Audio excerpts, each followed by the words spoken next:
Okay, so I'm just going to quickly show you how to upload a single using Distrokid, just so you can see how quick and easy it is.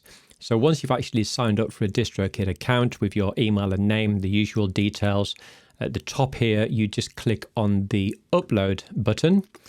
Now, this top bit is the services that Distrokid will upload your music to.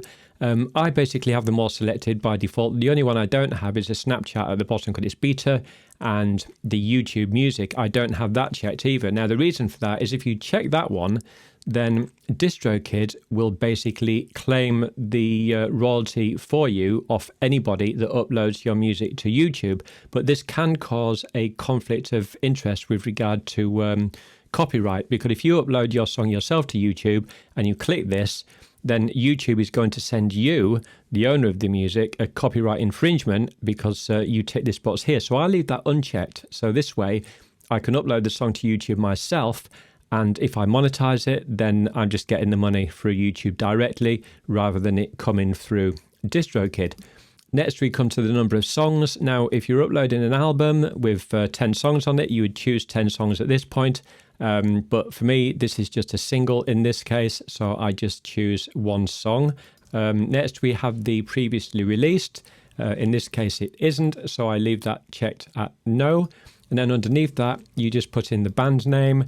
Here, my artist name is Digital Romance Disorder. I came up with that name because that's the name of the 6th novel that I wrote. Yes, I write fiction as well. I've written 8 novels, and this is actually the title of my 6th novel. So that's where you put the artist name or the band name. There's a few other little bits of information underneath here. Feel free to pause the video and just read these important and don't list and capitalization, etc. Next, we have artist already in Spotify.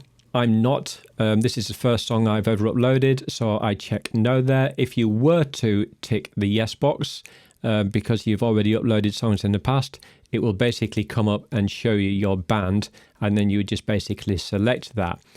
Same for the artist already in Apple Music. Again, if you've already uploaded stuff previously, you would click yes, and then it will give you options to just basically map it to match all the stuff you've already got online. If it's the first time, you click no. Underneath this, you've got the release date. You can't do anything here unless you pick the more expensive option, which is more than $29. I think it's $35 a year to have that one, so that you can pick a release date. I'm not bothered about it. I just let Distrokid upload it immediately. Same for the iTunes pre-order. I don't bother with any of that, so I haven't upgraded because that's not a feature that I'm bothered about. Next, we got the record label. Again, you've got to upgrade and pay $35.99 a year, I think it is, so you can put your own record label in there, but again, I don't mind that.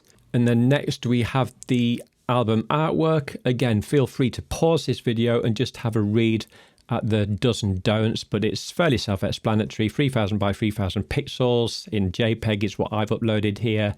No blurry images, not to have any prices or website URLs or anything on there, otherwise they will reject it. And then underneath this, we've got the language. I picked English, you pick whatever language it is in, wherever you're based. And then you've got a primary genre and a secondary genre. So you put the primary genre, obviously, in the primary one, and then you can choose a secondary genre as well.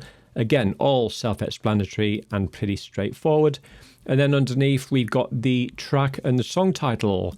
Here, my track's called Whoever's Got the Most When They Die Wins. Again, feel free to pause the video and just have a read at the little bits of information under there, but it's fairly self-explanatory.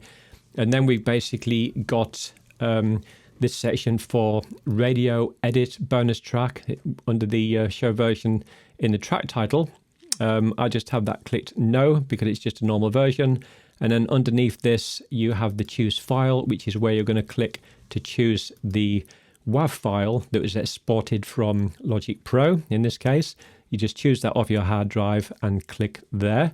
And then underneath, we've got the songwriter details. Now, I'm responsible for the lyrics and the music, so I basically picked music and lyrics. But if one person wrote the music and somebody else did the lyrics, like Elton John and Bernie Taupin, for example, you would put the name of the lyricist in one section, and then you would click on the Add Another Songwriter and put them for the music. Underneath that, we have a explicit lyric section. If it's normal, then you've got this radio edit bit underneath. In my case, I do have one expletive. I got an F word in there, so I've clicked yes. Under this, we have instrumental. My song contains lyrics, so I have that one checked because it's not an instrumental. And then underneath this, we have the preview clip start time.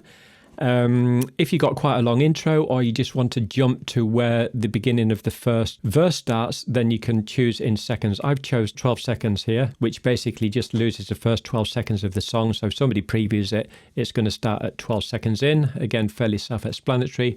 The iTunes price, if you're on the $29 subscription package that I'm on, is 99 cents, and you can't change that unless you're on the upgraded version, in which case you would be able to. But again, I don't mind that, so I just stick with the 99 cents. Then underneath this, we've got extras and optional but awesome section. The only one I pick in here is the Shazam and iPhone Siri option. That means people can Shazam it if they're out and about, they hear it in a pub somewhere, and if they do, lucky you, more power to your elbow. Or you can just say, hey Siri, play Digital Romance Disorder, and if you've got this section ticked, then it will play that, or whatever the name of your band is. Underneath, you've got these 3 checkboxes that you have to tick. They're mandatory, so just have a quick read through those to make sure you're happy with that, and then you click done. Once you click done, then in my case, this song's about 5.5 minutes long.